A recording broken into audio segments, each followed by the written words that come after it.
Now that we're done with civil rights, let's move on to the next topic before we get around to exam number 2. We're going to talk now about the politics of Congress, and then I'll create a separate set of slides on the politics of the Nevada legislature. I might also do these congressional slides in multiple parts. Let's see how it goes. All right, so we do want to talk about the politics of the U.S. Congress. It is, of course, the legislative body of the national government. It is a bicameral institution consisting of the House of Representatives and the U.S. Senate. All right, let's get down to business on the next slide. So indeed, the founding fathers did design the U.S. Congress to be bicameral in nature, with a U.S. Senate and a House of Representatives.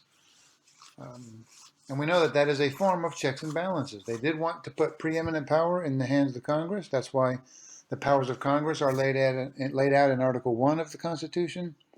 The powers of the presidency laid out in Article 2, symbolically very significant, right? And the idea was let's put premier power in the hands of a multi-member body that inherently fragments that power. If you put most power in the hands of the presidency, that puts it in the hands of one person, right? The U.S. president. So, designed to be first among equals for exactly that reason.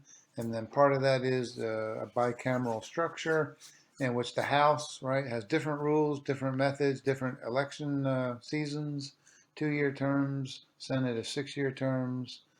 The Senate can provide advice and consent to the president on treaties and appointments to the court and the bureaucracy and so forth. So different, right, in many ways, to create checks and balances so that they fight one another to some extent. So something might go through the House and it won't make it through the Senate, or vice versa. Right? There's a way to limit governmental power. The founders were very concerned about that. You see that in the way they designed the U.S. Congress. Also note, the House was designed to be closer to we the people. It was the only body elected directly by we the people, although we the people back then was defined very narrowly as propertied white men. Nevertheless, for the time, the House was relatively democratic, close to we the people, defined narrowly. 2-year terms, right? Keeps them close to we the people. Makes them play what some have called an instructed delegate role. In order to get reelected every 2 years, you've got to pay close attention to what your constituents want. It's always finger to the wind to see which way to vote to satisfy the majority of your constituents and get reelected. So that's called the instructed delegate theory of representation. Representatives are to be directed closely by their constituents as to how to vote on particular issues. The Senate, very different, designed more like the British House of Lords. The House designed more as the British House of Commons was designed, to represent the commoners. The Senate to represent a more elite class of Americans, right? Just as the House of Lords in Britain today represents the aristocracy, although they no longer have any real power. And over in Britain, it's all in the hands of the House of Commons. Nevertheless, the Senate was designed to be somewhat akin to the House of Lords, a more elite body, fewer members, more power, right? Again, that power to provide advice and consent to the president on Supreme Court nominees, lower federal court nominees, appointments to the bureaucracy, treaties with other nations, and all of that. The Senate with extra power. The more prestigious body, the more elite body, elected by state legislatures back in the day, right? That wasn't changed until early in the 20th century. Now, of course, elected by we the people, just as the House is. But initially, insulated from we the people, right? Because they were meant to be more aristocratic. So let's keep that in mind as we walk through the politics of Congress. The key powers of the Congress, Article 1, right? Article 1, Section 8 lists the key powers of Congress. It says only Congress has the power to declare war. That sounds important, right? Sounds like a big deal. But in practice, of course, that's turned out not to be a big deal at all. We've had 5 declared wars in our history. The most recent one that was officially declared fully was World War II. Even the current war on terror was an authorization to use military force, not quite a declaration of war on Iraq and Afghanistan. So Technically, only Congress can declare war, but it turns out presidents wage war all the time without any sort of a declaration. That's just the way it is. After Nixon resigned, Congress did try to reinvigorate their authority in war making because of the whole Vietnam fiasco. They passed something called the War Powers Act. I think it was 1973. Um, that has turned out to be a paper tiger. Every subsequent president has refused to recognize it as legitimate legislation. The Supreme Court does not want to get involved, in a fight between Congress and the president on the war-making power. So they've stayed way away from any legal disputes over the War Powers Act. But look, this is the way it works, right? The president commits troops. The Congress supports that commitment with money. The idea that Congress would somehow force the president to withdraw troops is really inconceivable. And that's what the War Powers Act suggests, right? That under one set of conditions, the Congress can order troops back home after 60 days if the president commits them without their authorization. Under other conditions, I think they can force the president to withdraw them after 90 days. The idea that any Congress would do that during a time of war is just politically suicidal. It wouldn't happen, hasn't happened. Hard to imagine it would ever happen. So, some would say, oh, this is the declaration of war power. That's a big one for Congress. No, no, it's not. The power to regulate commerce between and among the several states. Right, that's a big one. We've talked about that. That's how the Supreme Court justified the Civil Rights Act of '64. That's how they've justified all sorts of legislation post FDR, is by citing to the Commerce Clause. Any sort of policy that has some effect on interstate commerce can be justified under that power found in Article 1, Section 8. So that's been a very huge deal. Probably the single most important power that Congress possesses is the power to regulate commerce between the states. The power to tax, obviously a big deal then and now, more so now. The power to spend, right? Who has the power of the purse? The Congress. Who has the power of the sword? The president. But the power of the purse is a big deal. That's mostly in the hands of Congress, although it's also in the hands of the president when the president and the Congress negotiate a budget. Nevertheless, power to spend money is a very big congressional power. And then, of course, checks and balances, right? The Senate provides advice and consent on Supreme Court nominees, lower federal court nominees. Congress can actually regulate the Supreme Court's jurisdiction. They've only done it once. It was during Reconstruction. They were worried that the court was going to undercut Reconstruction, and so they took away the court's jurisdiction to hear Reconstruction cases. That's the only time they've ever done that. It's kind of a nuclear option. But they always have it as in their pocket just in case they felt like they needed to do that. The president, right? The Congress can impeach the president. Has never done so completely, right? They've impeached them technically, leveled formal accusations of impropriety, but the Senate has never convicted by the 2/3 that is needed to result in evicting a president from the White House. Andrew Johnson survived by one vote during Reconstruction. Clinton, he was impeached by the House, but he survived the Senate trial easily. And then Nixon resigned before he was impeached. But nevertheless, right, they've got it in their pocket. It is the nuclear option, and it's a form of checks and balances. So that's a big deal in terms of congressional power. Finally, in this brief introductory section, we look at the presidency. I would argue that in some ways over time we have become an executive-centered government.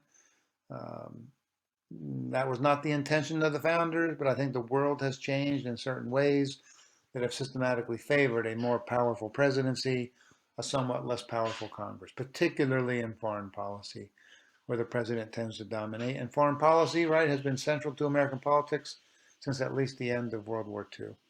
That's part of the reason right there. Especially in foreign policy, many would say congressional supremacy has been eclipsed by a more presidency-centered government in the modern era. And that's probably about right. All right, now that we've got some of that introductory material out of the way, we have a firm grounding in what the founders were thinking when they created the U.S. Congress, some of the functions that Congress performs, some of the powers that Congress has. Let's now talk about Congress and elections. Here's something to point out at the beginning, a tremendous conundrum. On the one hand, we seem to hate the U.S. Congress. Of our three branches of the national government, consistently we rate Congress the lowest. When the question is asked, do you approve of the job that Congress is doing? Overwhelmingly, we say, heck no. I think Congress's approval ratings have been as low as around 15%. They usually max out at around 30 or 35%. Pretty low. I mean, the president these days, not that popular, but still, I think, well above 40%. So presidents do better than Congress, generally speaking, and the Supreme Court does best of all. Typically, it is our most popular institution, maybe because we don't know that much about it, because they're kind of secret about what they do. If familiarity breeds contempt, the court has taken that advice to heart and tried to remain as unfamiliar as possible.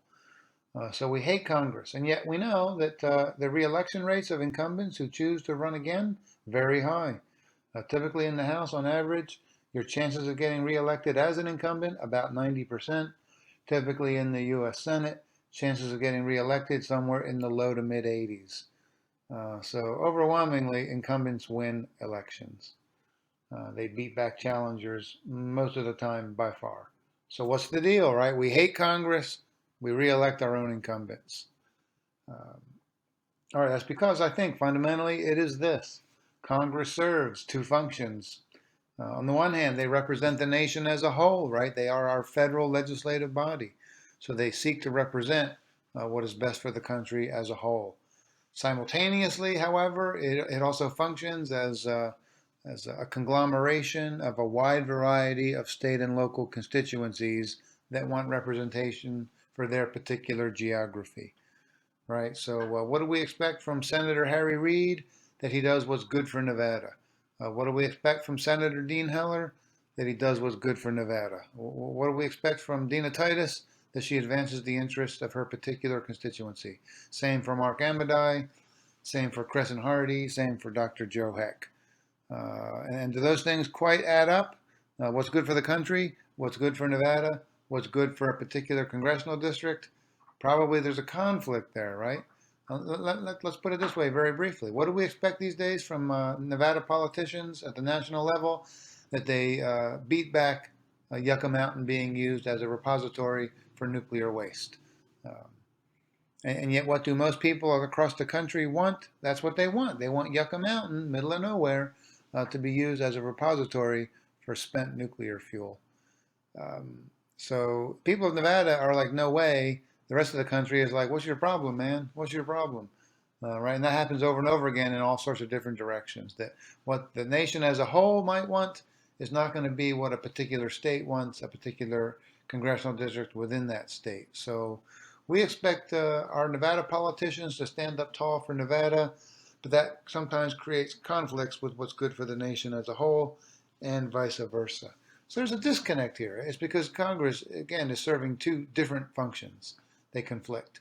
We don't like what Congress does as a whole because they're doing what's good for the nation, perhaps. And then what we do expect is that our politicians represent Nevada, and we like it when they do that. But then that also makes it hard to get things done nationally, right? So that's one of the reasons there's gridlock so often in Congress. So often they're politically paralyzed. It's because various states will vociferously oppose certain policies that might be good for the nation, but may not be seen as good for a particular state or a particular congressional district. So I think there's that disconnect sometimes between how we think about Congress as a national institution. We don't like it all that much because it does things that may not be in the interest of a particular state. And at the state and local level, in terms of how Congress represents we the people in the Senate and the House, we like the fact that our politicians stand up for our particular interests. We like that a lot, even if they lose sometimes. We like the fact that they put up the good fight. But that's a disconnect, right, between national representation and state and local representation. They try to perform both functions simultaneously, and there's a clash. We hate Congress. We like our representatives. There's another reason, however, at least one other reason, the advantages of incumbency. Incumbents running for re-election against a challenger typically win for a variety of reasons. You see them on the PowerPoint slide. The franking privilege. The U.S. government does pay for mailing of information about what representatives and senators are doing in Congress. It serves a legitimate function. It keeps us informed about what Reid is up to, what Heller is up to, what Heck is up to, and so forth. Right? So it's a legitimate thing. Government pays for that, and rightly so. But what happens during an election season? Senators and representatives suddenly get more interested in sending out more information about what they're doing to their constituents. And not surprisingly, when they send out this information, it puts them in a very good light, right? It's got spin that really frames their work in a very positive way. So it becomes really functionally a form of campaign advertising in the run up to an election, paid for by the U.S. government. The challengers don't get that same privilege, right? If they want to send out information about themselves, they pay for it, soup to nuts, start to finish. So that's a systematic economic advantage that incumbents do have by dint of being incumbents. Name recognition, right? The media covers congressional incumbents a lot more than challengers because Reid is doing this, Reid is doing that, Heller's accomplishing this, Heller is accomplishing that, Dana Titus is helping to pass this law, Crescent Hardy is involved in this congressional debate. A lot of coverage of incumbents because they are in the spotlight, right? Challengers, it's a lot harder to get that same level of media attention. They have lower name recognition.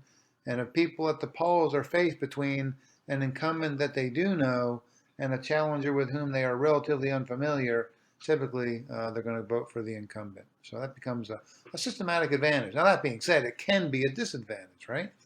If you get caught with your hand in the cookie jar, like let's say Senator John Ensign from some years ago, rising star for the Republicans, representing Nevada in the U.S. Senate, he ends up having an affair with his best friend's wife. He gets caught because the media is paying a lot of attention to him. So that media focus backfires if you get caught behaving badly. Same thing, of course, we would say for Governor Jim Gibbons. Same dealio there. That media focus can be a positive, but in cases like this, it becomes a negative very quickly. Casework. Right, the fact that incumbents can help out their constituents when they're trying to negotiate the dense complexities of the federal bureaucracy. Let's say that you are a veteran and you are eligible for certain benefits from, let's say, the VA hospital, or you're working to get survivor's benefits. Maybe a spouse has been killed in battle and you're looking for survivor's benefits. Let's say that you have trouble with that, right? Something comes up. Your application is denied, your application is unsuccessful. Who are you going to go to? You're going to go to Senator Harry Reid's Las Vegas office and say, hey, help me here. I'm having some difficulties. You might go to Senator Dean Heller's Las Vegas office. You might go to Mark Amidai's Las Vegas office, right? So these people can help you with your difficulties with the bureaucracy. And then those who are helped become quite grateful, more likely to vote for the incumbent who helped them negotiate the endless complexities of the federal government. Maybe you're a business owner, you're having a dispute with the IRS. Again, maybe Harry Reid can help you out. Maybe Senator Dean Heller can help you out, or Representative Dr. Joe Heck. So that's an advantage for incumbents, right? Challengers can't provide that service. Fundraising, this is a big one, related, I suppose, to the franking privilege in terms of the fact that it confers economic advantages on the incumbent. Fundraising, overwhelmingly, political action committee money from interest groups goes to incumbents, not challengers. I believe the ratio is roughly 9-to-1. Check out that link there on the slide. It's overwhelmingly money that flows to incumbents and not to challengers. All right, interest groups are investing in access in government. Where do you put that money? To the challenger who most likely won't win and is not in government, or to the one who's already in government and is likely to win? It's an easy call. That's why it's 9-to-1. Interest groups are mostly pragmatic, not all that deeply ideological. You will see from that link that the only area where challengers have any chance at all of getting PAC money is when it's a deeply ideological organization who is determined to give to whoever is the most conservative or the most liberal.